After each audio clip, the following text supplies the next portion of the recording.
Ça permet de faire une transition sur le sport. Mhm. Tu me parlais avant d'une personne qui s'était mis un objectif de courir un trail, parce que tu cours beaucoup de trails, comme on l'a Ouais, dit tout à l'heure, ouais. et qui du coup vomissait toutes les 3 minutes parce qu'il n'arrivait pas, parce que l'objectif était trop haut. Ouais, en fait, c'est assez typique. Vous avez tous des épreuves, vous mettez des dossards tous ici? Ouais, bah, vous savez comment ça fonctionne dès qu'on se met au dossard, c'est un objectif. Et dans notre monde français, judéo-chrétien, un objectif, c'est il y a point de salut, tu dois y arriver. Et cette notion d'obligation fait que du coup, le plaisir passe au deuxième plan. Et ça, c'est nos apprentissages. Et nos apprentissages, ils se fabriquent tous dans l'enfance. C'est-à-dire, en fait, ce qu'on partage à l'Institut avec nos élèves, c'est que l'inconscient, il est adulte vers 7 ans. C'est-à-dire que tous nos programmes sont préfabriqués entre 0 et 7 ans. Alors on a un jeu de mots pour l'expliquer, c'est que l'âge de raison, c'est à partir de 7 ans. Tout le monde sait ça. Enfin, tout le monde a entendu ça au moins une fois dans sa vie. Et en fait, je raisonne entre 0 et 7, et à partir de 7, je commence le raisonnement. Sauf que la résonance a fabriqué tous nos programmes. Dont le programme, je dois réussir. C'est-à-dire qu'on a tous, à un moment, s'est retrouvé à réciter une poésie, à courir pour la première fois. J'étais dans une cour d'école et avec la maîtresse d'école qui chronomètre et qui fait que tu as envie d'arriver, ou ton frère qui te dit « Qu'est-ce que t'es lent, je t'ai encore battu ». Bref, nous déployons ce truc-là.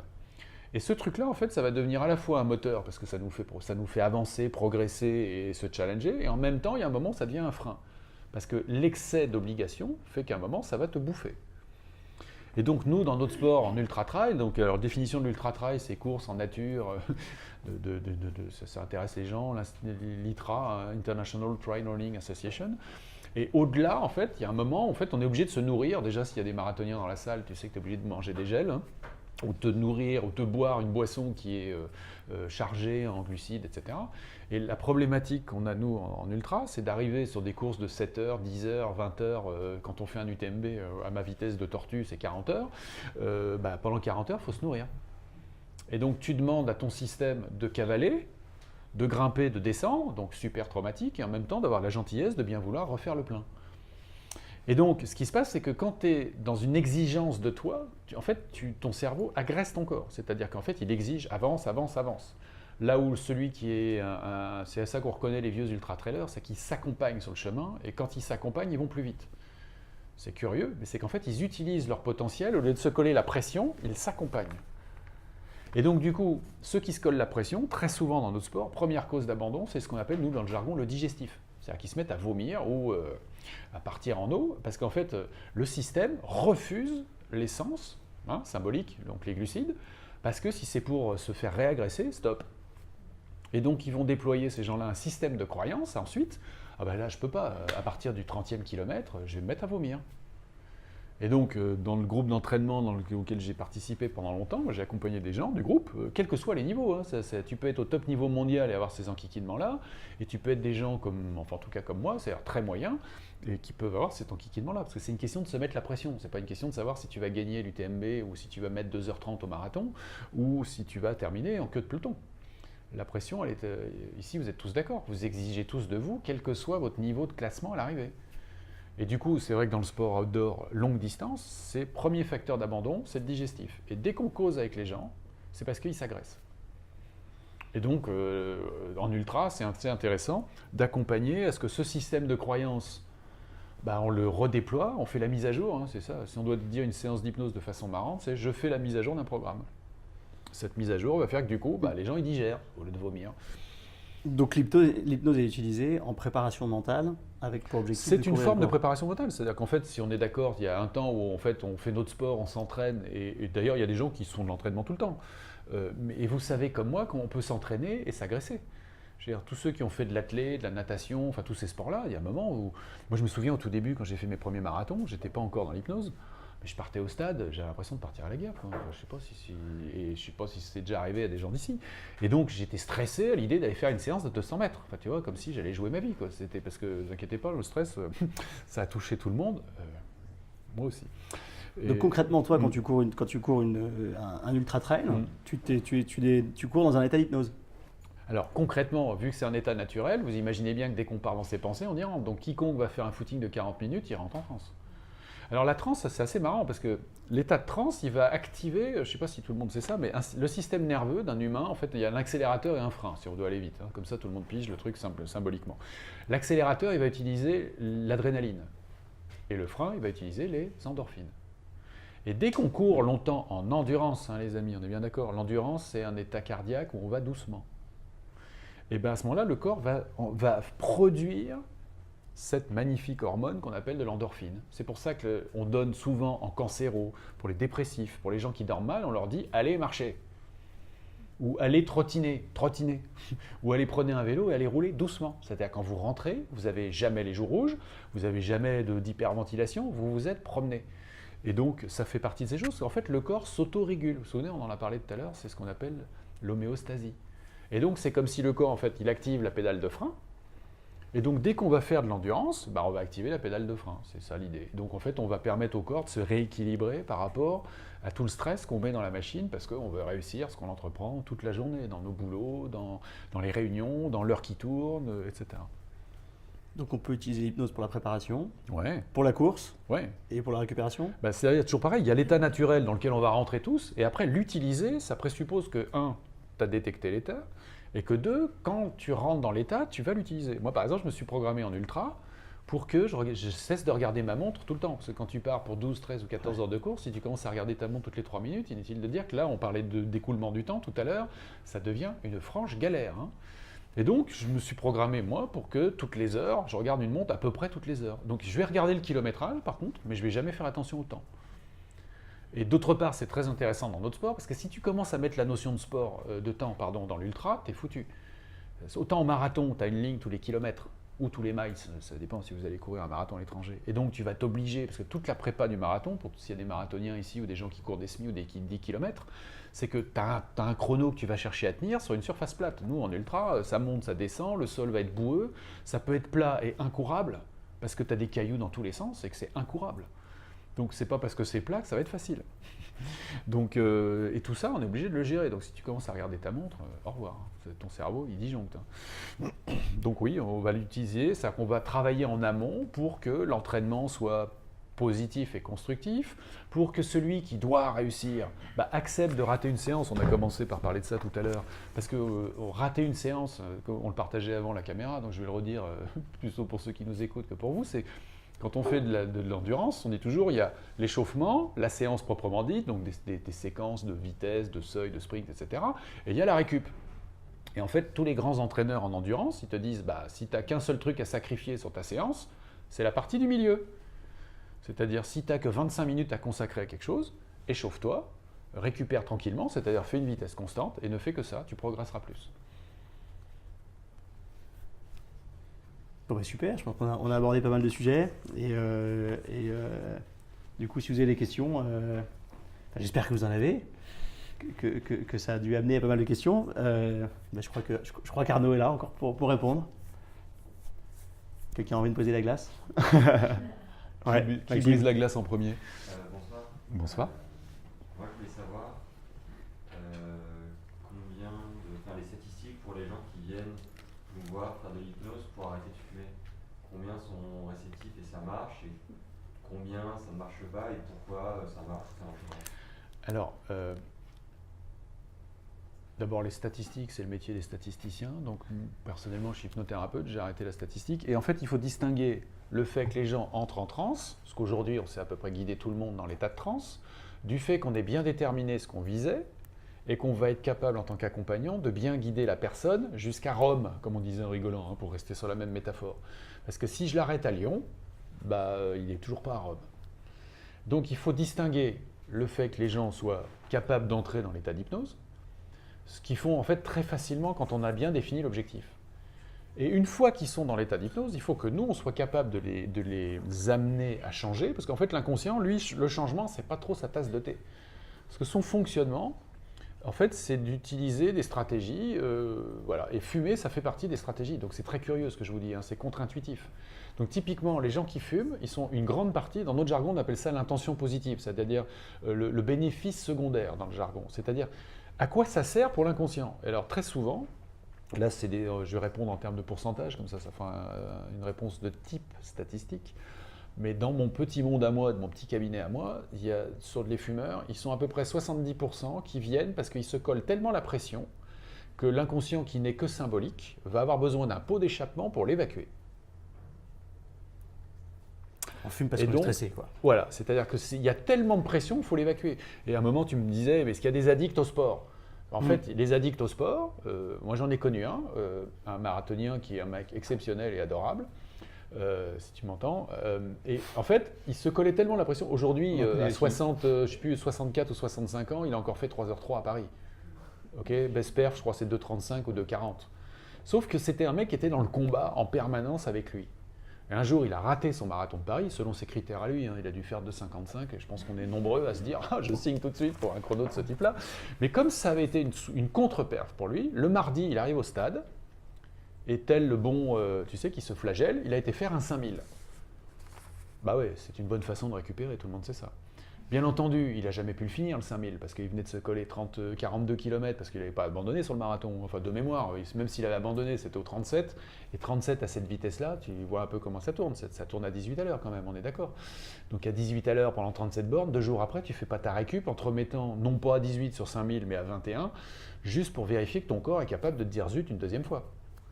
Voilà, et ça c'est typique de la façon dont on se mène tous à la pression et à l'hyper-exigence. Est-ce que je te réponds bien ? Donc statistiquement, je vais avoir l'état d'hypnose n'a rien à voir. 100% des gens font de l'hypnose, statistiquement. Est-ce que ça mène les gens au changement globalement, si je te prends globalement? Ouais, tu as au moins 8 personnes sur 10, ça les fait changer. Ouais. Ça les fait changer, mais pas forcément arrêter. Ben, c'est-à-dire qu'il faut comprendre l'arrêt de façon assez curieuse. C'est-à-dire, je vais faire exprès de faire un peu le provoque. Moi, j'ai plein de gens qui me disent « c'est marrant, j'ai arrêté de fumer », ben, ils ne sont jamais venus pour ça. Mais dans ce que l'on va aider l'inconscient à faire une mise à jour, à changer, une des conséquences, c'est que l'inconscient va se dire il ne faut jamais prendre l'inconscient pour un idiot. Hein. Le tabac, c'est dangereux, ça coûte cher, que tu sens mauvais du bec, que tu as les doigts jaunes, que tu as la peau franchement dégueulasse. Il est au courant de tout ça, l'inconscient. Donc quand il utilise cette stratégie, c'est parce qu'en fait, si on joue à la marchande, le truc à quoi ça sert pèse beaucoup plus lourd que toutes les mauvaises raisons, les bonnes raisons que nous aurions d'arrêter. Donc tu vas avoir des gens qui vont arrêter sur 2-3 jours, tu vas avoir des gens, ça va leur prendre 8 jours, et à la limite on s'en fiche. Tu sais, ce serait l'histoire de celui qui s'est tordu la cheville violemment, et certains, on va dire qu'ils se sont tous arrachés le même ligament de la cheville, puis t'en as, ils vont retrotter au bout de 10 jours, et puis d'autres, 2 mois plus tard, ils sont en train de galérer. Une séance avec quelqu'un que j'ai retrouvé hier par hasard, alors ça n'a rien à voir avec le tabac, hein, c'était une fibromyalgie. Ce que c'est tout le monde, une fibromyalgie, c'est quand le corps il a tellement de souffrance qu'en fait il communique par la souffrance. Et elle me croise, elle me dit « Tu sais, ça a été un peu long le changement. » Je dis « Ah bon, mais on s'est vu quand ?» Parce que tu sais, je vois du monde, donc les dates de chacun et des autres, si je ne regarde pas le planning, je ne sais plus si je l'ai vu mardi il y a 3 semaines, ou enfin comme tout le monde. Quoi. Enfin, il y a peut-être des gens qui sont suffisamment bons en termes de mémoire, ce n'est pas mon cas. Je lui dis « Mais on s'est vu quand ?» Elle me dit « On s'est vu il y a à peu près un mois et demi. » Et je lui dis « Mais ça va mieux ?» Elle me dit « Ouais, ça va mieux, mais c'est tout récent. » Et je lui dis « T'as vu d'où tu pars ? Et t'exiges de toi, en sortant de la séance d'hypnose, que sur un claquement de doigts, ça y est, c'est fini. Tu vois, c'est à peu près aussi curieux que de se dire, et c'est vrai pour les fumeurs, si tu fumes 40 cigarettes par jour, et que tu demandes à en rentrant chez l'hypnothérapeute, tu te dis, bah, quand je ferme la porte de chez ce mec-là, ça y est, j'ai arrêté, c'est encore en train de te coller la pression. Ça serait comme si tu sortes chez le médecin, tu avais une botte en plâtre parce que tu t'es cassé la jambe bêtement, que 3 mois plus tard, on se rend compte que tes os sont super branchés, que tout va bien, on enlève le plâtre et que tu dises au docteur, dépêche-toi, j'ai un marathon de l'hôpital qui démarre dans 10 minutes. Le mec, il va te regarder, il va te dire, oh, récup, on va refaire des trucs que ça s'appelle, vous savez, quand on fait, on va voir l'ostéo, voilà, on va faire on va se réparer, quoi, on va se reconstruire. Et ensuite, tu vas penser à aller recourir. Donc c'est vrai pour tout, dont le tabac. Mais là, on est dans les stratégies hypnotiques. C'est-à-dire qu'en fait, je ne vais pas enquiquiner tout le monde avec ça. C'est-à-dire que dans nos stratégies, on va même dire aux gens, bah, si vous avez envie de continuer de fumer 2-3 jours, faites-le. Parce que comme ça, ils vont sortir de l'hyper-exigence qui est de dire, en sortant de chez ce mec-là ou chez cette dame-là, parce qu'on a plein de femmes hypnothérapeutes, ça y est, j'y suis arrivé, j'ai guéri. C'est une bêtise crasse. Pour des choses aussi puissantes que ça, c'est stupide. Pour autant, au milieu de tout ça, tu as des gens qui ferment ta porte et qui ont décidé d'arrêter et qui effectivement vont arrêter tout de suite. C'est ce que je veux dire, c'est que si je prends la métaphore que j'utilise souvent quand je partage l'hypnose avec nos élèves, c'est arrêter quelque chose, c'est comme apprendre à marcher. Ici, si les gens qui nous écoutent font le check à l'intérieur, à quel jour tu as appris à marcher? Bah, tu verras qu'il y a des gens qui apprennent à 8 mois, 9 mois, 10 mois, 12 mois, 14 mois, et que je sache, on euthanasie aucun enfant à 15 mois parce qu'il n'est pas encore fichu de marcher. D'ailleurs, si on prend le truc qui est très joli, c'est que celui qui marche très tard, il va parler plus vite que les autres. Vérifier, revérifier. Donc en fait, voilà, chacun son rythme. Et justement, ce que j'ai partagé, enfin j'espère en tout cas avoir partagé ça avec tout le monde ce soir, c'est qu'un hypnothérapeute, c'est quelqu'un qui va faire du sur-mesure. On n'est pas dans le prêt-à-porter. Alors il y a des vieux hypnothérapeutes qui sont encore dans le prêt-à-porter, à dire « Ouais, venez en groupe, on va arrêter de fumer à 50. » C'est super. Bon, c'est leur système de croyance, si les gens qui rentrent là-dedans, j'ai pas de souci avec ça. Mais en hypnose moderne, humaniste, telle qu'on l'enseigne nous à l'Institut, c'est une hypnose où on fait du sur-mesure. Et c'est ce qui fait que ce métier est passionnant, parce que c'est ce qui fait que quand tu vois 4, 5, 6 patients par jour, moi je ne sais pas aller au-delà, après je suis cramé, et ben en fait tu es heureux de les recevoir et tu as envie de partager leur monde pour les aider. Voilà. Je réponds? Ça va. Cool. D'autres questions? Merci d'avoir brisé la glace, parce que là du coup on a plein de questions. Voilà, Tu vois, c'est bien. comme quoi il fallait qu'il y en ait un qui se lance.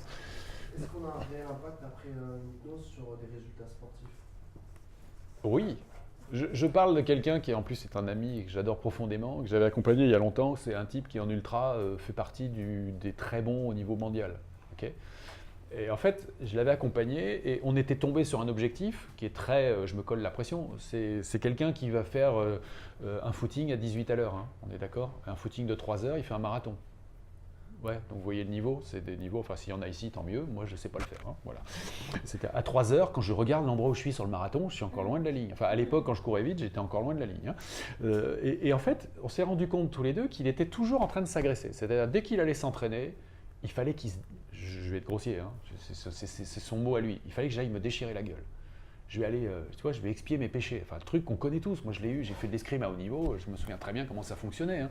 Mes premiers marathons, c'était pareil, c'était la guerre. Quoi. Chaque kilomètre, comment ça, tu as prévu 4,25 au kill, qu'est-ce que tu fous à 4,30?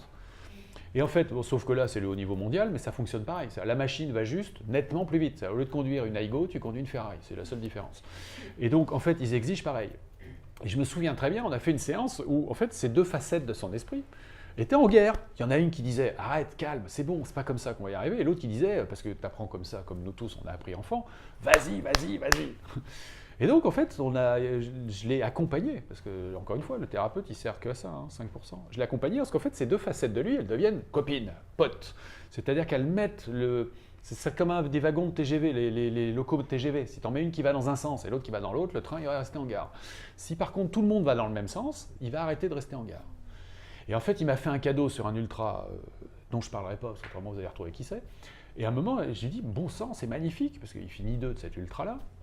Et je lui ai dit, mais c'est super, c'est dommage, parce qu'à 15 bornes de la ligne, tu es à 5 minutes, et tu finis à moins d'une 30 de celui qui va gagner. Je lui ai dit, moi, c'est pas ça que je regrette, moi. C'est que j'étais tellement heureux à kiffer ma course, ce qui m'a enquiquiné, c'est d'arriver. Je ne donne pas la distance, mais c'était au-delà de 70. Et en fait, et dedans moi, je me suis dit, c'est génial, il a fait ça. Il s'est offert ce cadeau, d'être en paix avec lui. Et du coup, parce qu'il avait des pathologies qui étaient plus puissantes que ça, de pubalgie, toutes ces cochonneries, et ben, il a réussi à tourner la page de tout ça. Et aujourd'hui, c'est un athlète qui, du coup, déploie son potentiel. Voilà. Je te réponds par là? Bah, vas-y, renvoie que je... Après, je prends mon cas personnel, je fais beaucoup de ski. Ouais. À haut niveau. Ouais. Et du coup, à un moment donné, il y a un chrono, il faut attendre le chrono. Et oui. Quand tu ne l'atteins pas, Et on est bien d'accord. voilà. Bah, tu vois, c'est marrant parce que j'ai accompagné un jeune homme qui fait partie du Pôle France, etc., il n'y a pas longtemps. Et en fait, c'est exactement la même chose. C'est-à-dire qu'il a une facette de lui qui exige le chrono, parce que c'est un sport de chrono. Ouais. Il faut être meilleur que l'autre. Donc le chrono, c'est presque un leurre. Quand tu regardes les autres skier, tu vas te dire, tiens, la porte là, il la passe mieux que moi, ou comment je peux intégrer ce truc-là? Et en fait, il faut imaginer l'humain, ça serait comme une éponge, d'accord? Si tu mets de la pression, l'éponge, elle peut pomper peu de choses. Mais si tu enlèves le poids qui est au-dessus, elle va pouvoir grandir. Et c'est ça, cette notion de pression. Et j'ai accompagné quelqu'un dans mon groupe d'entraînement par le biais qui passait son brevet pour être prof de ski, mais je ne sais plus, c'est à très haut niveau, il m'en voudra certainement. Et en fait, il m'a dit, ça fait 2 fois que je le passe, et à chaque fois, alors que j'ai le niveau pour descendre, tout le monde est d'accord, hein, et ben j'échoue à chaque fois sur ce truc-là. On a fait une séance où on est tombé sur cette éternelle facette de l'esprit judéo-chrétien qui est tu dois réussir, il faut que tu réussisses, il faut que ça aille plus vite, parce que c'est pas ça, t'es un nul, enfin bon, tout ce discours qu'on a dedans. Et ben, j'ai reçu le texto le plus magnifique pour moi, tu vois, parce que voilà, c'est comme, on le fait aussi pour soi, hein, ce métier, c'est pas un truc, c'est de se dire, bah ça y est, il est là, il enseigne maintenant. Bah c'est cool, bah, il a arrêté de se mettre la pression. Et quand tu arrêtes de te mettre la pression, vraiment la symbolique, c'est passer de ça à ça. Alors après, que tu glisses, que tu cours, que tu nages, c'est une forme de glisse aussi, tu vas me dire, que tu navigues, que tu sautes en parachute, parce que j'en avais accompagné un, tu sais, où il tombe sur des soucoupes qui sont grosses comme une tasse à café de chez machin, là, et qu'il saute juste à 4000 et qu'il faut aller sur ce truc-là. Et qu'en fait, il était tellement stressé qu'il lisait plus le vent, il lisait plus rien. Donc il passait son temps à tomber à 2 mètres du truc, ce qui pour eux, 2 mètres est un gouffre. Tu vois, et donc c'est cet accompagnement-là qu'en hypnose, on utilise dans cette problématique. Mais si tu la prends comme ça, tu remarqueras que cette problématique-là, elle va être aussi présente pour ceux qui sont papa ou maman, parce que tu vas exiger de toi d'être un bon papa, ou les filles d'être une bonne maman. Tu vas exiger de tes enfants, donc tu vas leur refiler le programme. Tu vas exiger de tes parents, donc c'est le même programme. Tu vas exiger au boulot de tes collaborateurs, et parce que c'est toi qui à un moment va en manager certains, et tu vas recevoir l'exigence de l'autre un peu sous une forme de pression. Et en fait, tu retrouves ce programme qui s'exécute en fait partout, pas qu'en sport. Ça marche. Ça marche? Parfait. Ou ça glisse même? Oui? Du coup, tout à l'heure, en fait, il y avait le lien avec la psychothérapie. Vous disiez que c'était complémentaire. Et quand vous présentez l'hypnose, on a l'impression que, enfin moi ça me donne l'impression qu'au bout d'une séance, en fait, on arrive directement à passer à une étape et que finalement ça ringardise un peu la psychothérapie où on a besoin de plus de temps. Et en fait, en quoi ça peut être plus complémentaire justement, puisqu'il y a beaucoup de choses qui est sur travailler sur la pression qu'on se met, etc. Et les deux peuvent avoir le même objectif. En quoi, du coup, la psychothérapie peut être complémentaire et intéressant par rapport à l'hypnose? Bah en fait, je vais être obligé de casser un mythe. Le monsieur qui a, pour la première fois, accouplé la psyché à la thérapie, il s'appelle Hippolyte Bernheim. Il a écrit un livre en 1891 qui s'appelle Hypnotisme, suggestion, psychothérapie. Donc là, tout le monde peut les vérifier sur le net. Hippolyte, son prénom, Bernheim, B-E-R-N-H-E-I-M. Qui était en fait le monsieur qui était en lutte totale contre Jean-Martin Charcot, qui est l'école de la Pitié-Salpêtrière. Et Charcot, en fait, qui est le premier médecin neurologue au monde, c'est le début de la neurologie, ça va donner Pavlov, etc. Charcot, en fait, lui, l'hypnose, il ne connaît pas, et il a un monsieur, c'est un peu comme dans les grandes boîtes, dans les grandes entreprises, il a un monsieur en râteau qui s'occupe à un moment de l'hypnose, voilà, et qui dit « Docteur, l'hypnose, c'est ça », donc c'est le pavé, ça fera plaisir aux filles, n'est-ce pas? C'est une maladie liée à l'hystérie féminine. Et là, vous allez retrouver le spectacle, parce que Charcot, pour démontrer que ce point de vue est vrai, parce que comme tous les grands médecins, il a besoin aussi d'évangéliser, comme on dit symboliquement, il va aller jusqu'à organiser, alors je mets les guillemets, sur des spectacles d'hypnose, et je vous laisse vérifier, il y a des écrits là-dessus, où en fait, il va organiser cette forme de spectacle pour expliquer ce que c'est que l'hypnose. Donc déjà, on va retrouver la notion hypnose de spectacle qui est très franco-française. Donc je suis en train de vous dire que la thérapie de la psyché, la psychothérapie, c'est Hippolyte Bernheim. Et Hippolyte Bernheim, c'est le premier hypnothérapeute qui a compris un truc simple. L'hypnose est un état naturel de l'espèce humaine en tant que tel. Il ne sert à rien puisque c'est la suggestion qui va permettre d'utiliser cet état, d'accompagner quelqu'un à l'état de transe, premier niveau, j'utilise les suggestions pour le faire passer en état modifié, puis pour le faire se déplacer inconsciemment pour qu'il change. Donc un psychothérapeute, c'est un hypnothérapeute. Alors je sais qu'aujourd'hui, dans notre monde, on a transformé le truc, mais à la base, et je renvoie tous les gens au bouquin, à commencer par les psychothérapeutes, et j'en suis désolé pour eux, mais c'est hypnotisme, suggestion, psychothérapie. Et c'est tellement passionnant la vie de Bernheim qu'à la fin de sa vie, il abandonne l'état d'hypnose pour ne se consacrer qu'à la suggestion. Et nous, à l'Institut, on passe notre temps à enseigner les façons de suggérer. C'est-à-dire, si tu ne sais pas suggérer une technique, en fait, tu n'y arriveras pas à ce que l'inconscient d'en face se mette à bouger pour suivre ton déroulement d'idées. Et donc, Bernheim va rencontrer qui? Émile Coué. Émile Coué, pour rappel, ça fait rigoler tout le monde avec la méthode Coué, enfin tous ces jeux de mots qui valent ce qu'ils valent, mais je vous encourage à y retourner sur la méthode Coué. Et à la comprendre, pas à la prendre au premier degré. Et Émile Coué, il a été tellement célèbre qu'ils lui ont fait descendre, alors je ne sais jamais si on descend ou on remonte la 5e avenue, dans les années 20 aux États-Unis, c'était une star. Médecin, pharmacien, et bien entendu, comme ce qu'il a fait a dérangé tout le monde, et que nous sommes en France, il a fini pauvre, abandonné de tous et raillé de tout le monde. Émile Coué. Et Émile Coué, en fait, il va croiser Erickson. Tiens donc, on en a parlé de l'hypnose ericksonienne. Et donc Erickson va comprendre et va capter, parce que c'est un intuitif brillantissime, il va capter le pouvoir de la suggestion. Et en fait, Noradse, c'est quand on enseigne Erickson à l'Institut, on enseigne les modèles d'Erickson. On appelle ça le Milton model, c'est-à-dire la façon de communiquer à l'inconscient pour qu'il accepte de se déplacer. Donc en fait, si je devais être très féroce, nous sommes psychothérapeutes. Et les psychothérapeutes ont oublié que c'était de l'hypnotisme et de la suggestion. Donc je me fais des copains, mais bon, je les renvoie au bouquin. Après, nous, on est hypnothérapeutes, ça nous va très bien. Donc en fait, il n'y a aucune différence.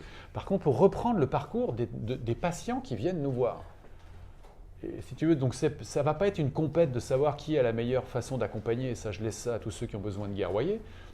C'est que, est-ce que ça correspond à cette personne ou à celle-là? Il y a des gens, moi je vois plein de gens qui ont fait un parcours analytique. Certains vont dire ça a servi à rien, et d'autres ont dit ça m'a pas aidé à changer, mais j'ai trouvé ça magnifique. Et donc tu respectes ton patient dans son fonctionnement, avant toute chose. Ça t'est pas. Après, nous avons un système de croyance en hypnothérapie qui va être différent de. Moi j'ai des amis psychiatres. Donc chiatron en grec c'est le médecin. Psychiatre c'est le médecin de l'âme, d'accord? Ils ont un système de croyance. D'ailleurs, entre eux, ils vont tous avoir un système de croyance différent, parce que par définition, un humain égale un système de croyance. Mais globalement, ils vont avoir un système de croyance pour accompagner. C'est vrai des psychanalystes. Après, il va y avoir les querelles de clochers, savoir si tu es jungien, que nous, en hypnose, on a intégré bigrement analyse des rêves et tout ça avec Jung. Mais il n'y a pas que Jung, hein. Il y a Freud, il y a Lacan, enfin bon, après, je ne vais pas... Et ce qui, moi, m'importe à titre d'homme d'abord et de thérapeute ensuite, c'est le parcours de la personne qui vient me voir. Et je ne vais jamais lui dire « Ah, tu as fait psychanalyse, à quoi ça t'a servi ?» S'il a fait psychanalyse, c'est que c'était important pour lui. Le jugement, rien à faire. Par contre, c'est ce que c'est que psychothérapeute. Conféré Hippolyte Bernheim. Allez vérifier. Bouquin magnifique, hein. Difficile à lire, mais magnifique. On a le temps de prendre encore une ou deux questions? Est-ce qu'il y a des risques? Plus même. Qu'est-ce qu'on a de pire à risquer à faire de l'hypnose, je sais pas, par exemple pour le sport? Est-ce que vous avez eu des cas où c'était pire après? Bah alors, pour répondre dans la première partie, et qu'est-ce qu'il y a de pire? Bah, ne pas changer. C'est-à-dire, tu rentres vert à pois rouge, tu sors vert à pois rouge. Donc en fait, tu rentres avec un modèle, tu sors avec le même. Parce qu'en fait, nous, en hypnose... que ça marche pas, quoi. Ouais, c'est ça, la séance sert à rien. Et ça, franchement, quand tu es hypnothérapeute, tu commences à voir un peu bourlinguer, même si tu n'atteins pas forcément l'objectif, hein, parce qu'il n'y a pas Dieu d'un côté qui sont les hypnos, et tout le reste du personnel médical sont des demeurés, on est bien d'accord. Tout ça, ça s'interface. C'est-à-dire qu'un hypnothérapeute, quand il travaille avec quelqu'un qui a des problèmes de sommeil, la première chose qu'il va dire à son patient, c'est « Vous prenez des médocs, vous avez vu ça avec votre médecin, on est bien d'accord, il faut continuer le traitement. » Et quand vous aurez quelque chose en vous qui vous dit stop, vous irez voir votre médecin, dont c'est le métier, et vous lui direz « Merci docteur de m'accompagner pour arrêter tout ça. » Okay. Donc ce qui peut nous arriver de pire, c'est qu'il rentre d'une façon et il sort de la même façon. Voilà. La deuxième partie de ta question, c'était Du coup, est-ce que, là je suis d'accord, il n'y a pas de risque, est-ce que vous avez vu des cas empirés? Non. Non, parce qu'en fait, si tu veux, dans le chemin, et ça va être assez curieux, mais tu vas avoir des gens, par exemple, je prends le sommeil, d'accord? Tu vas avoir des gens, ils vont faire une séance d'hypnose avec toi, et derrière, ils vont moins bien dormir. Donc on pourrait dire, mais ça empire. Et en fait, dans notre monde à nous, ça veut dire qu'on a contacté la bonne partie de l'esprit, et qu'on l'a tellement challengée qu'en fait, elle augmente le programme. Donc il y a deux options. Alors après le changement, alors quand tu es jeune hypnothérapeute, t'exiges, inconsciemment, t'exiges du changement, que ça soit linéaire. Il ferme la porte, si ça c'est ton insomnie, doucement tu vas faire un plan de pause et 4-5 jours après tu dors tranquille. Ça c'était le système de croyance dans lequel on est très nombreux à être, tous. D'ailleurs quand tu vas voir un médecin, c'est ce que tu attends. Tu vas le voir parce que tu as une sinusite, il va te donner tous les médocs qui vont bien et tu attends que dans les jours qui suivent ça fasse ça. En fait, ce qui se passe, c'est quand on observe le changement avec du recul, de temps en temps, ça serait comme si, poum, tu vois, ça va accélérer. Comme si la facette de l'esprit, elle lâche des trucs, elle se défend, ou elle lâche des trucs, hein, c'est deux options. Et que ça peut avoir, soit tu vas être obligé de refaire une deuxième séance parce que le truc a soi-disant empiré. En fait, nous, dans notre jargon, ça veut dire génial, j'ai touché le bon interlocuteur, mais il est encore grognon. Donc on va faire une deuxième séance. Mais la plupart du temps, tu vas avoir quelqu'un qui va, boum, faire ça. Enfin, je prends le cas de figure où ça empire, selon notre monde, nous, avant qu'on partage ma réponse. Donc ça empire, et puis derrière, là, ça fait ça. Où tu vas avoir des gens, ça décroît tout de suite, et puis à un moment, boum, tu as un petit sursaut, alors là, ils t'appellent en panique, ils disent oh, « c'était super !» Et ça s'est remis en route. Alors après, il peut y avoir aussi, C'était super, ça s'est remis en route. Et là, la question qu'on va poser aux gens, mais il s'est passé quoi dans votre vie? Alors je reprends le sommeil parce que comme ça on est à côté du sport, etc. Bah, je dormais bien jusqu'à la semaine dernière. Bah, on s'est vu quand? Bah, il y a 15 jours. Ok, donc pendant 8 jours, vous avez bien dormi. Ouais. Et c'est passé quoi la semaine dernière? Et là, tu te rends compte que tu vas avoir un gosse de malade, que je sais pas quoi, la boîte a un problème de trésorerie, que le mec il dort plus parce que ça lui prend la tête, et que ça, tu l'as pas bossé. Et que donc l'inconscient va utiliser le symptôme pour dire « Oh là là, ça va pas !» C'est un appel au secours, hein, nous, dans le langage, si tu veux, qui est le nôtre. La symbolique de la maladie ou du symptôme, c'est une symbolique. Je te réponds? Oui. Bien. Je crois que tu avais une question? Moi Il m'a semblé, non? Oui. En fait, je me demandais comment on fait pour s'accompagner dans la course, en fait. Par rapport à se mettre la pression, comment on fait pour s'accompagner? Est-ce qu'il y a des petits trucs que vous pourriez partager avec nous Bah, à ce niveau-là? si on le fait spirituel, il suffit de s'aimer. Et s'aimer, c'est semer, parce qu'on va faire du langage des oiseaux. C'est-à-dire, en ultra, il y a un truc, c'est qu'on sait tous que quand on part, quel que soit le niveau, hein, c'est-à-dire celui qui sur une Saint-Élion va mettre 5h20 pour boucler 73 km avec 2000 mètres de dénivelé, là où moi je vais en mettre une bonne grosse dizaine, il va avoir des coups de moins bien aussi. Bon, ces coups de moins bien, il va les gérer à 16 à l'heure, là où moi je vais gérer les miens en marchant à 6. Mais ça reste pareil. Si tu refuses ce coup-là, ou si tu t'es trop mis la pression au début, si tu fais trop le combat. Je vous raconte une histoire qui est assez sympa. On a un monsieur qui a gagné l'UTMB il y a 2 ans ou 3 ans. L'UTMB, c'est l'Ultra Trail du Mont Blanc, 177, 178 km, 10 000 à monter, 10 000 à descendre. Et il se trouve au kilomètre 50, ils étaient tellement tous à la bagarre, parce que c'est des compétiteurs, hein, c'est des warriors les garçons, on est d'accord. Hein, ça court dans les montées, ça court à pleine balle dans les descentes, et quand c'est sur du plat, c'est en train de se charrier en discutant pour se raconter la semaine, pour mettre la pression aux copains, en courant entre 15 et 16 à l'heure. D'accord ? Au 50e kilomètre, digestif HS, il se met à vomir ses tripes, etc. Il s'appelle Ludovic Pomeray, je le nomme parce que c'est un grand champion. Et en fait, quand il repart des Chapieux, alors les Chapieux, pour que tout le monde pige, on est au kilomètre 50-55, donc tu vois qu'il reste un peu de chemin pour arriver à 178, on est d'accord? Il a 50 minutes de retard, ou 45 si pour ceux qui seront dans un monde de précision, sur tous ceux qui ont continué parce que le digestif allait bien. Il ratatouille encore un peu pendant les 15-20 km qui suivent. Il se remet en route. Il gagne avec 20 minutes d'avance. Comment il a fait? CQFD. Et bien en fait, il a lâché la pression. On a un autre grand champion, je ne vais pas le nommer, qui a beaucoup gagné.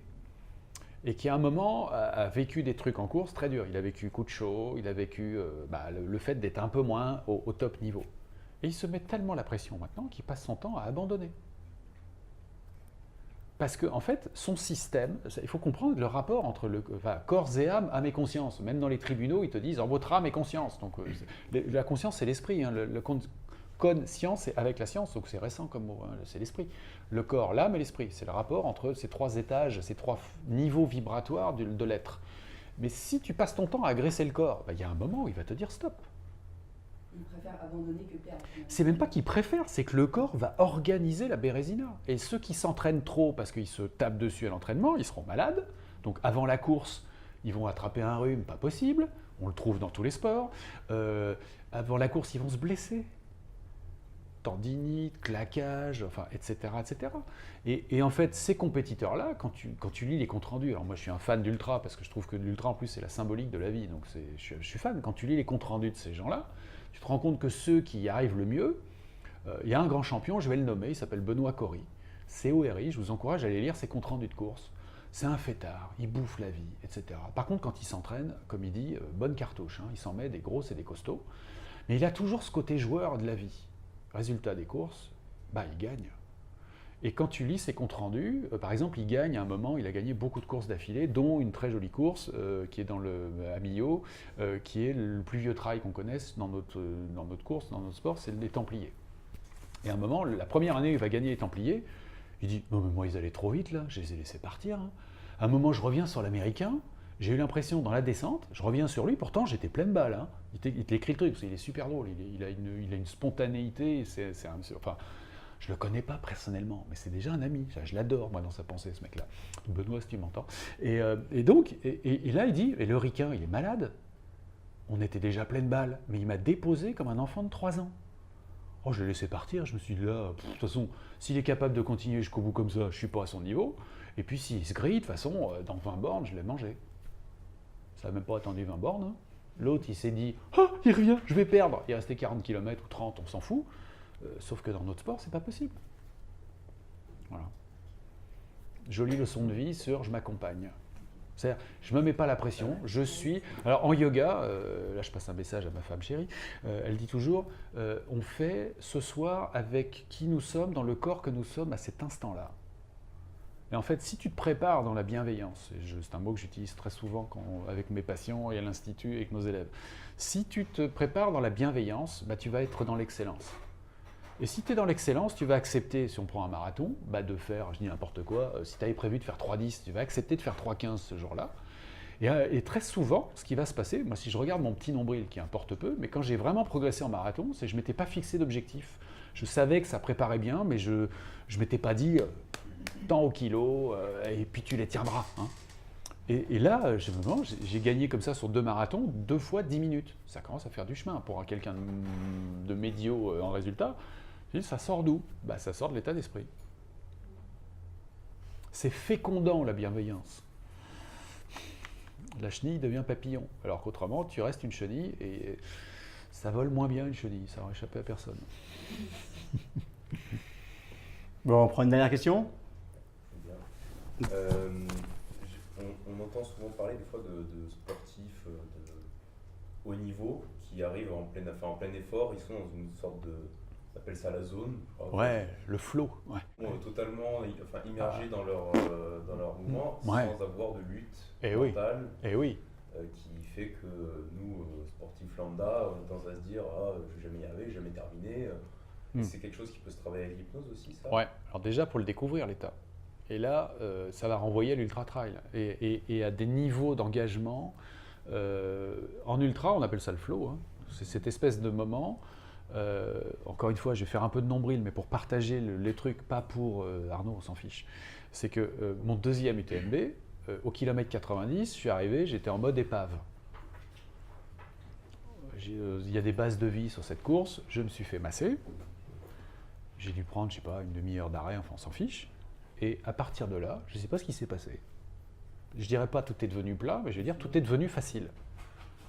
Et je pense que j'ai regagné 400 places. Oui, et ça c'est incompréhensible. C'est-à-dire, comment peut-on, au bout de 20 heures de course et d'autant de kilomètres, se retrouver mieux que si tu n'avais pas démarré la course? C'est impensable. Et alors, dans tous ces sports-là, de très long engagement, alors ils vont le trouver en raid, ils vont le trouver, etc. C'est plus difficile sur marathon parce qu'en fait, on est dans des zones cardiaque et d'utilisation de la plage moteur, on est plus près de la zone rouge et on est tellement dans un système de haute vitesse que c'est difficile d'atteindre ces états-là. Et néanmoins, certains athlètes de très haut niveau, parce qu'en fait ils s'entraînent énormément, etc., ils savent le toucher et nous en hypnose, on va l'ancrer ça. C'est-à-dire, je me le suis ancré moi en trail. Au début, j'ai réalisé que j'y arrivais quand j'étais au bout de 10 heures de course, un truc comme ça. Donc quand tu fais un trail de 6 heures, ça veut dire que si tu as une coup de moins bien au bout de 5 heures, bah, tu vas jouer comme ça, en bavé pendant la dernière heure qui te reste. Je me suis dit, mais c'est débile ça, si mon système est capable de connecter. C'est-à-dire en fait de lâcher prise avec le mental. J'ai le sentiment que c'est ça. Bah, autant que je me le mette dans le coco et que je le branche dès le début. Et donc ça, on y arrive. Ouais. Ouais. En fait, ça serait comme une mise à jour du programme qui se passe tout seul quand tu lâches, parce qu'à un moment, quand tu es en pleine nature, même si tu fais des... Ça arrive en tri, tu sais, quand ils sont sur le vélo, les mecs, à un moment, ils sont intouchables, ils ne savent pas pourquoi. Ils se nourrissent, ça passe bien, ça avance, et voilà, ils te disent... Mais ça arrive dans d'autres sports. Hein. Moi, j'étais fan de course automobile, je me souviens d'Ayrton Senna, qui avait fait un tour à Monaco, où il avait dit « mais j'étais au-dessus de la voiture ».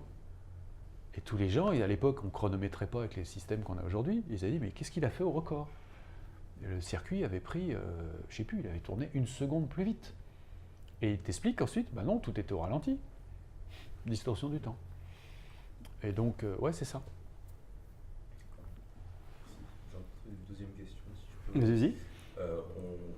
En sport, vous parlez des 3 phases d'échauffement, le sport et le sport, la séance proprement dite, ouais. On fait souvent de l'échauffement physique, mais est-ce qu'il y a de l'échauffement mental à faire? Enfin, quelque chose qui...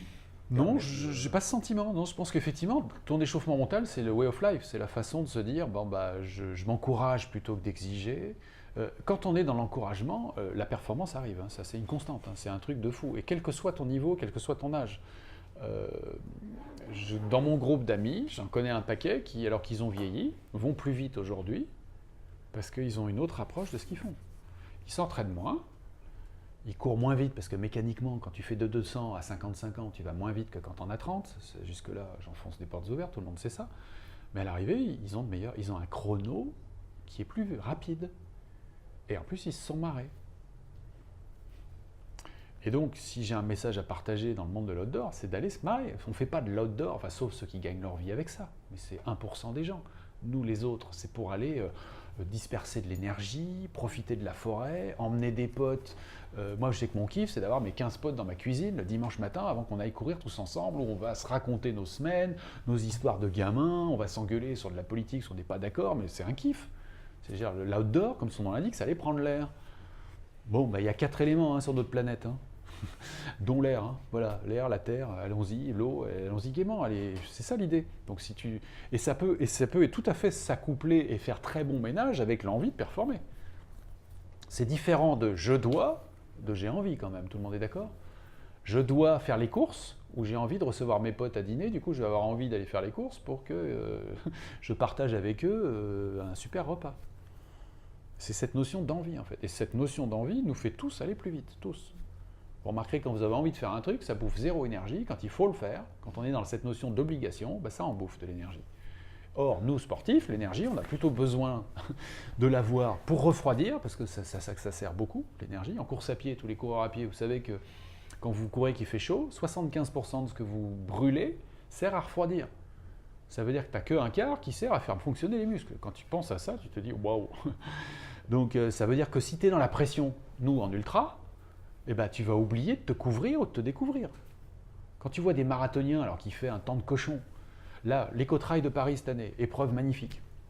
Okay, neige, vent, froid, boue. Bon, en dehors des premiers qui font quasiment, ils sont à 15 de moyenne. Ça court à 14,4 pour 80 km, jusque tout le monde s'y passe, même s'il n'y a que 1700 de dénivelé, dans la gadoue et dans la neige. Donc eux, ils sont en manche courte. Mais quand toi, tu avances à 8 de moyenne et que tu es en manche courte, il y a un problème. C'est qu'à un moment, tu vas disperser ta chaleur et tu vas la mettre à la poubelle. Donc si tu es dans l'exigence, au lieu de t'arrêter de mettre ton kawaii, parce que tu es à 10 secondes près, eh ben, tu ne vas pas t'arrêter. Sauf qu'à la fin, tu vas prendre 1 heure. Voire tu vas abandonner. Et donc l'exigence, ça va amener à faire des mauvais choix. Tu ne vas pas te nourrir au bon moment. Non, j'ai autre chose à faire que fouiller dans le sac, je vais perdre du temps. Et à partir de là, c'est le mur. Bon, je propose qu'on soit aussi dans la bienveillance pour nous et qu'on aille boire un petit verre. Avec joie. Grand merci à vous tous. Merci Arnaud. Merci, c'était un bonheur. Merci beaucoup.